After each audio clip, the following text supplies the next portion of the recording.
Welcome to the Pearls of Wisdom podcast, brought to you by Southern Jewelry News and Jewelry Store Marketers.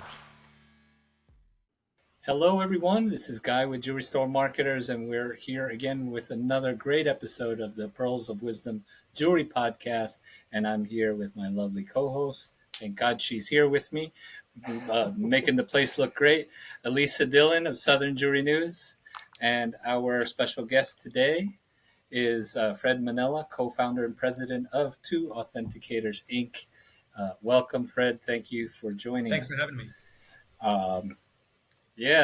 So we have some very interesting topics, but why don't you tell us about your company? Great. Well, Two Authenticators is a wholesaler of vintage luxury handbags. So we carry brands like Hermes, Chanel, Louis Vuitton, all the big ultra luxury brands of the world. And we have a couple different ways to sell the product.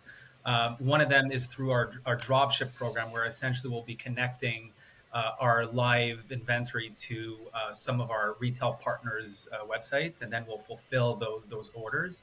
And another way for us to sell it is through sort of a more traditional wholesale model, whereby essentially we would put together some offer sheets and then sell the product through those means. We also have a website that is a B2B website called two-way.co that essentially all the wholesale partners that want to see the inventory can connect and open an account with us and essentially put an order. There's no minimum, and it's really just a B2B platform. And so we don't sell to the end consumer, which is a big differentiator with some of our competition. So in a nutshell, this is what we do at 2A. Okay, sounds good. And so Two-way, great. So Two-way, is it so it's like there's that is like a short name? Yeah, it's just because it's kind of long to say Two Authenticators, and so we just turned it to 2A. Okay. And we were lucky enough to be able to buy the URL, so we got two letters in a URL is kind of unique, so we got lucky with that one. Got it. Absolutely. Perfect. So I believe Southern Jewelry News posted an article recently about the unlocking hidden gems, and titled "The Case for Carrying Authentic Pre-Owned Luxury Bags in Jewelry Stores." Do you know if there's a lot of jewelry stores carrying luxury pre-owned bags? Yeah, we actually, out of our client base, we do have quite a few jewelry stores that are buying from us in a couple different places in the country. And we have clients, from coast to coast, clients in Texas, in New York, in California, in many different places. And so, yes, we do have clients, but we think that there's a bigger opportunity as the store base of jewelry stores is really quite large. And I think that the penetration of luxury handbags in those stores and the number of stores that carry this category is really quite limited. And so we're really thinking that there's a great opportunity for both the vendors of the bags and then the stores that carry them. Right. I guess there are some jewelry stores that focus on jewelry and diamonds and gold and so forth, but there's a lot of jewelry stores that kind of are like the gift center, and they have their earrings and their bridal jewelry, but they also have gifts. And I've seen and talked to many jewelry store owners that have bags and other things, some clothing sometimes, or other things. Have you heard success stories of people adding bags for the first time and saying, "Wow, this is great"? Oh yeah, there's quite a few, and you're right that sometimes some of the stores sort of become at this intersection of sort of a consignment shop mixed with a clothing shop, and then carry handbags and have some jewelry. And so sometimes we'll see that in our client base. But we also see, to your point, some pure jewelers that decide to venture into carrying the handbag. And I think it kind of makes sense for a couple different reasons, but one of them would be that the price point is somewhat similar to the jewelry. Both are accessories, and so they don't really compete against each other. I think they work more in symbiosis and work together as two products that can come together for their customers. And so, no, we've seen quite a few great examples. We've seen large national retailers carry handbags and have success with that, whereby the corporate owners would kind of delegate the decision of choosing the handbags to their store managers, and then start carrying, not many. You can kind of carry 5 to 10 items. In general, we always kind of try to push for a little bit more to have a better assortment. We find that there's typically more success if there's more items on the floor. And so we've also seen smaller independent boutiques, independent jewelers that have maybe just one store, maybe two stores, carry the items as well. And typically, if they order once, what we see is that they come back to order a second time. And so we've been very, very proud of that. And it's been really a true pleasure servicing some of these customers. Hmm. Wow. Okay. Well, my luxury bag game is really off myself. So, what? Shame on you, Guy. You have a beautiful wife. Well, I should be asking her. Hey, what's a good bag? But so I guess it's you're saying it's successful with a bunch of stores and people are reordering. Why?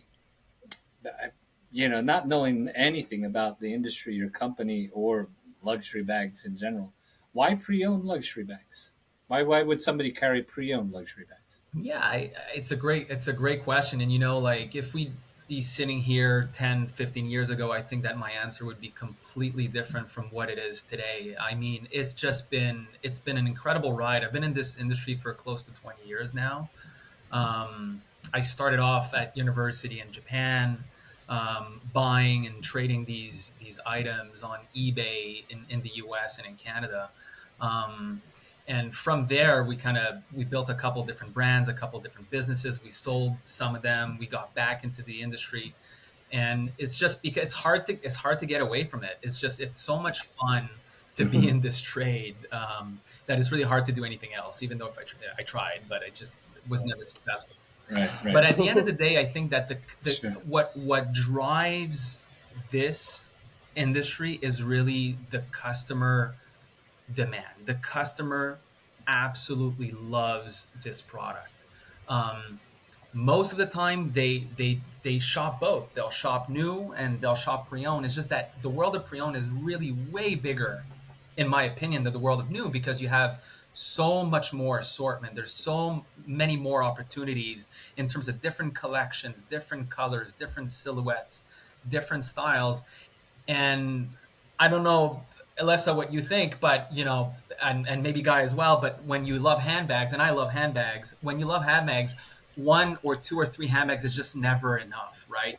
You become so Never. passionate about Right. it, and this is where I think this is the reason why, 10 years ago, this is an industry that was worth in the U.S. $5 billion. They're talking about a $30 billion industry today in 2023, and people are talking that by 2030 this could be $100 billion. And so, I mean, it's really quite astronomical, the numbers, and sometimes even just me saying it doesn't make much sense, but it's really what I've seen it. Like, I've lived it 10, 15 years ago. It was scattered, disorganized. There was no wholesaler like, 2A, and there's many. It's not just 2A. There's quite a few others that are doing this, and then you got the whole C2C platforms. Um, Mhm. so today, Hmm. it's just really unbelievable, and so I just can't wait to see what this is going to be in 10 years. And hopefully, the, Sure. the, the Sure. jewelry industry is part of it. Is part of this expansion. Right. I believe that, no, this segment is obviously matches jewelry and luxury. Women that want to match up their look with the Louis Vuitton or whatever, and it's a obsession almost with women to make sure they have all the right bags. I think the other thing that we count on is the sustainability of pre-owned. Everyone's more cautious about that. I know me personally, um, I don't buy a lot of new clothes anymore, but I love to consignment shop. As a matter of fact, I bought a Kate Spade at a consignment shop just a few weeks ago. It was just a red Kate Spade bag, and I was like, "Oh, it's pretty retro, but I've got to have it." And you buy it. So I think for me, the sustainability of buying pre-owned is already in a lot of women's mindset in this day and age. One of the article mentioned Spicer and Green out of Asheville, North Carolina. That's where I am right now. Um, and Asheville is just growing in popularity. But what she did say in there is she noticed that there wasn't any luxury stores in Asheville, which is, very there's a lot of high end housing and people are moving there. Um, so I noticed that she in Asheville just kind of blew me away. That town like Asheville doesn't have any luxury stores. So I kind of feel that the sustainability of that and some of these stores, mom and pops out there listening, if there's really not that category is not out there, you should be paying attention to this. Um, a lot of the stores back in the day, remember they had China? When you got married, you would go Mm. to a jewelry store to register your china and your crystal, and it was jewelry stores were full of it back then. You don't see that anymore. So this kind of Right. reminds me of replacing those gift items that we once had of brides offering their china to luxury handbags. It just matches together. So I thought that was very interesting in the article that Michelle said how even though the margins aren't as big as jewelry, the shock and awe of the customers that come in is what really impressed her because they were just like, when you see it, you're like, so that's kind of what I think is very interesting in this article. And I'm sure you've heard other people say the same as putting this category in there. I think you've given a lot of good reasons of why you need to carry luxury handbags, and I hope that the listeners out there will take note. Yeah, and I don't have a Yeah. question. That was just that was just my own two I'm cents. really glad that you brought that up, Elena, because the reality is that the data is clear. The data shows us that, anyways, in a past life, I used to have retail vintage luxury handbag shops, and so we used to manage about 140 of these stores across the country. They were mainly shop in shops, and so we had them inside when the Bonton existed. We had them inside Steinmart. Uh, we had them inside many multiple stores. This is an older brand that I had started back in the days, and the data was really clear at that time. Is that whenever we had a shop where there was not either a Nordstrom or any other luxury retailer in the town, so Asheville's a really good example of that. We found way more success. And so typically you'd see 60-70% more sales come through these stores, which your intuition would tell you, well, aren't we going to do better in a bigger town? And it wasn't always the case, right? Like, competition really plays in a big part in this. And so, yeah, I think that's a really good example. And just to kind of go back to what you mentioned about the margins, I think it's important for all the listeners out there to kind of remember that um, the margin is one piece of the equation, but which I think is very different than jewelry. You may be sitting on your inventory, your jewelry inventory for a little for longer. I don't know what the average turns are in a jewelry store. Maybe you guys have those numbers, but in handbags, as a retailer, you can turn these handbags 6, 7, 8 times a year, right? So your carry is really sort of, you'll buy the goods and then you're likely going to sell everything within 60 days is really what we're seeing the Wow. data show us. Now, there's a lot of exceptions to this, but in general, we're seeing that everybody's going through these goods within 60 days. Wow, that's great numbers. Yeah, that's Yeah. fantastic. What are some of the most unique or coolest bags that you guys have to offer retailers? Is there anything? Is there some like real some really cool, vintage collector items or something like that? What's the coolest Yeah, thing? there's so many, especially in the world of Louis Vuitton. You know, Louis Vuitton's a brand does a lot of sort of special collections and limited editions, and they'll partner up with artists, and they'll do funky things on the bags, Hmm. and so those are items that are typically more rare and somewhat collectible, perhaps. But it doesn't mean that they're like your best sellers. At the end of the day, you'll most stores that we sell to will find that what we call core, which is essentially all the patterns that you see, the LV print pattern, the monogram, or the Gucci GG canvas. These are the classic prints. This is really, in general, what people are selling the most of. But they like to kind of sprinkle in some of these limited edition collection, and even to some extent, we'll see that there are some of our clients that will venture into the world of Hermes, and we'll try a Birkin and a Kelly, and you know, it's I would say that that world is akin a little bit more to the watch trade, right? So if you're a jeweler that carries already, say for example, pre-owned Rolex, or you carry pre-owned Audemars Piguet or Patek Philippe, or whatever the case may be, you'll find that then in that case you're likely to have a customer base for the Birkin and the Kelly. It's a very similar trade. At the same time, the fluctuations in the market price go along the same sort of wave as the watches, and so whereas 6 months ago, a lot of these Birkin size 30 in Togo, if it was a newer print, a newer stamp, would fetch you, at retail close to $30,000. Today, just 6 months, now it's just a little bit under 22. And so if you bought at say 24 or 25, well now you can't really sell it you can't sell it more than 22. And so that is a bit of that trade is a little bit different than your Louis Vuitton or Gucci bags that, have an AOV of $1,000. Yeah. Right. Wow. Wow. I mean, that's it. What's the lowest price point on a bag? What's the best deal, Fred, right now on your site that somebody should go to and buy? Right. In terms of pricing, right now, Gucci went down a little bit in price, and so there's good deals on Gucci in Oh, the 40 to 45% gross margin range for the retailers out there. Louis Vuitton, that's yeah, real Louis Vuitton's good. always kind of steady, 38 to 40. Chanel is sort of in the mid 30s all the time. It kind of hovers around there.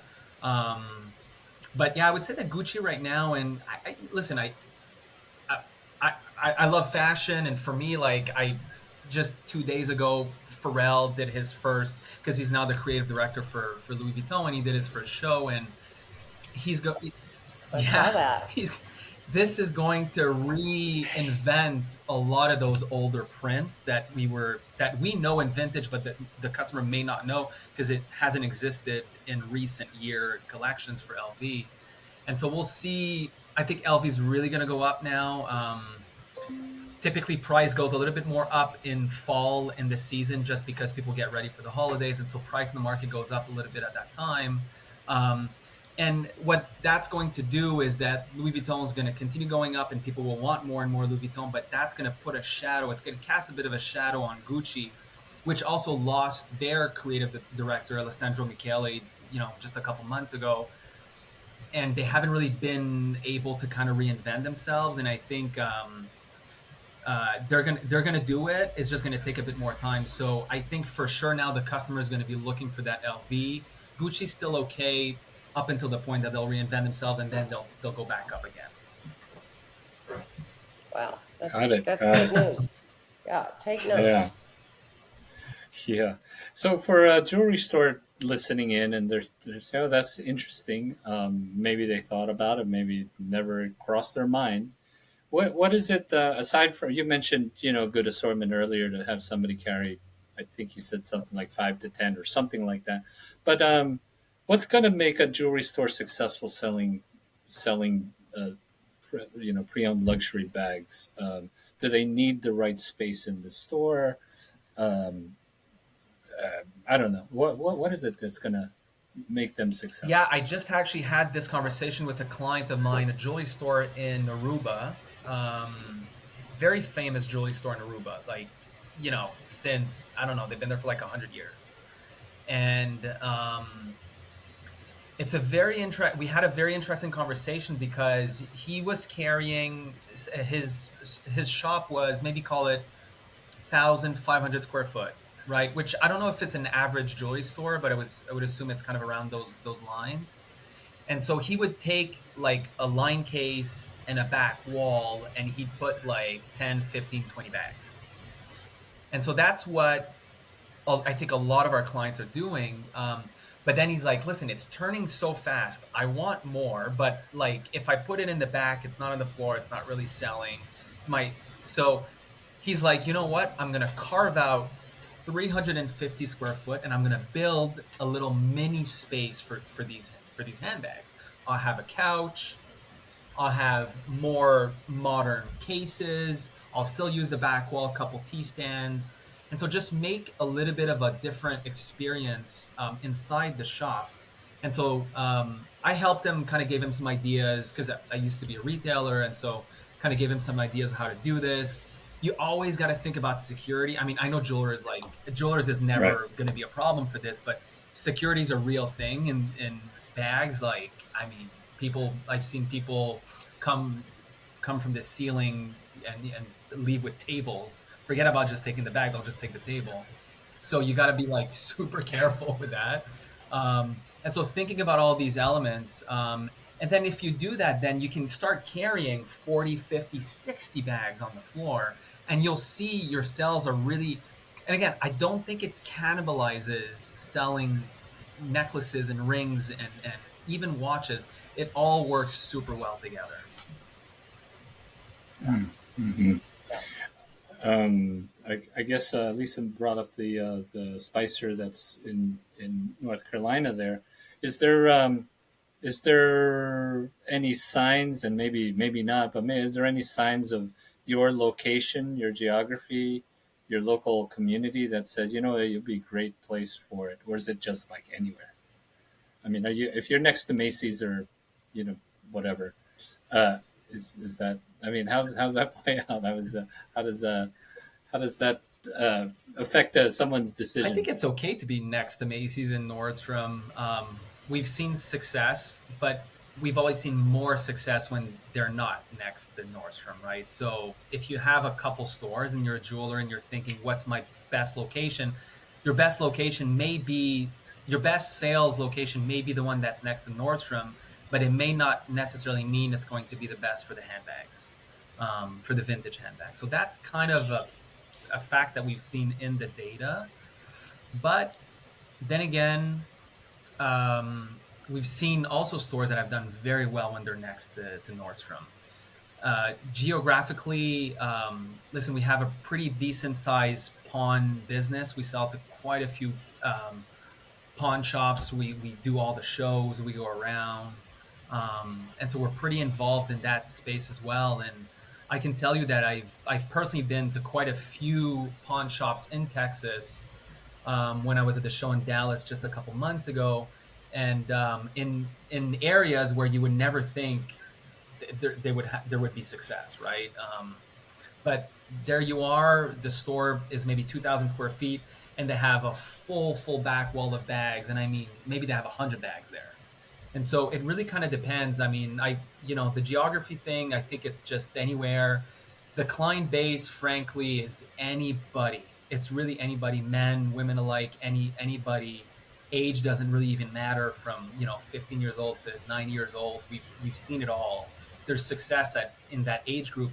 The only caveat I would say is typically what we tend to see is the average household income being lower than $100,000 is where we've seen the most success.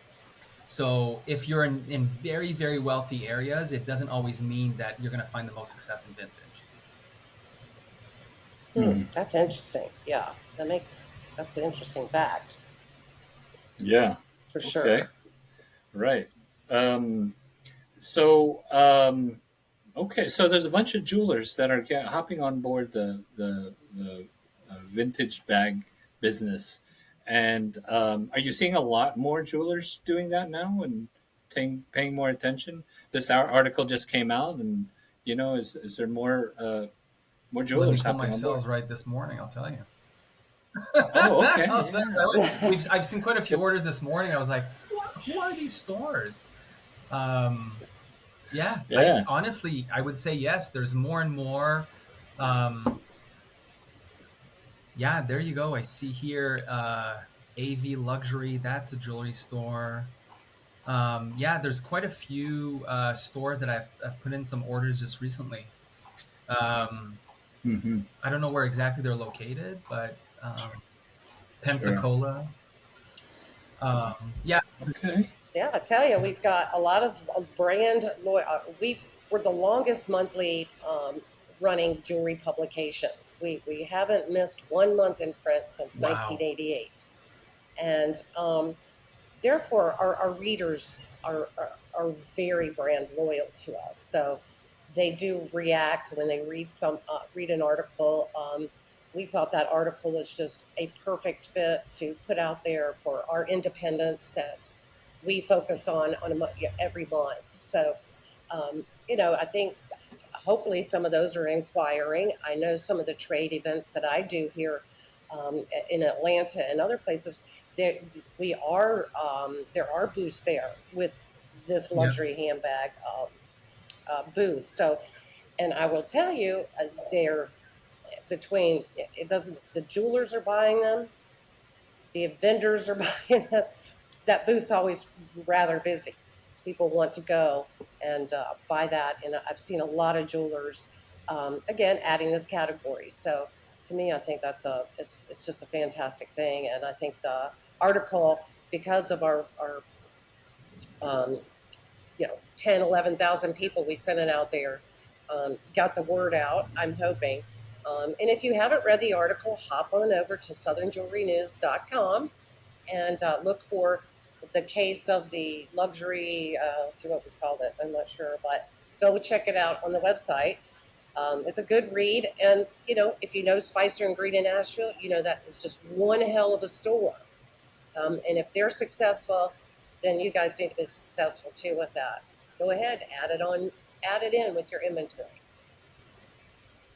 Look at that. Send Y'all, your commission checks to Elisa at I Southern will no, make Jewelry sure News. to make Okay. sure y'all are, to yeah, check to you, Lisa. Yeah, you better set up it a new has, sales rep. sell it. It has started pouring down rain here. I'm not sure. I have a exposed ceiling. Um, and my windows are down. Oh, Oh, uh-oh. well, you know what? It's a bright sunny day when you're selling luxury, pre-owned That's luxury bags. That's what Love it it. is. yeah. Well, But I'm wondering yeah, where our readers can. Okay, they can. Guy will probably ask you. I'm sorry, Guy. This is yeah. Go usually the good ahead. part. No, go for it. Why don't you tell our listeners how they can reach you and where to look for you at trade events? We do have a lot of pawnbrokers. This came from Yep. Cindy at the pawnbrokers. It says she wrote it, and she sent it to Bill and I, thinking this is a great subject. So um, obviously, go online. You can find the article there on southernjewelrynews.com. But Fred, why don't you tell us how else they can see or find you? Yeah, well, we're actually at NARTS this weekend. So I don't know if jewelers maybe some jewelers are part of NARTS of the resale community. It maybe. We're there now in Houston. So it's this weekend. It's a once a year show for the resale community, and so we have a big booth there. We're very very present. And so my business partner and my friend Philip McAllister is there now. We're going to be in Atlanta in July for the big pawn convention. So we'll be there in July as well. That's good. And so for the jewelry shows, since we're really just getting into this now, the article just came out, and so we'll make sure that we put a lot of these shows on our roadmap, and so that we are present and we have a booth and we're there. So you guys will see us. You'll see us there. We'll be more present. We'll be more there, real time, live, to talk to you, to show you the bags. And we like to kind of think that we have a great technology to offer to our customers, and so we typically like to send everybody to our website. And so when we do go to these shows, we just bring a couple samples, but we'll log you into the platform online, and we'll make sure that you have all the tools and you got all the information that you need to log in and create yourself an account. And when you're ready to pull the trigger and place an order, all of it will happen online as well, on twoa.co.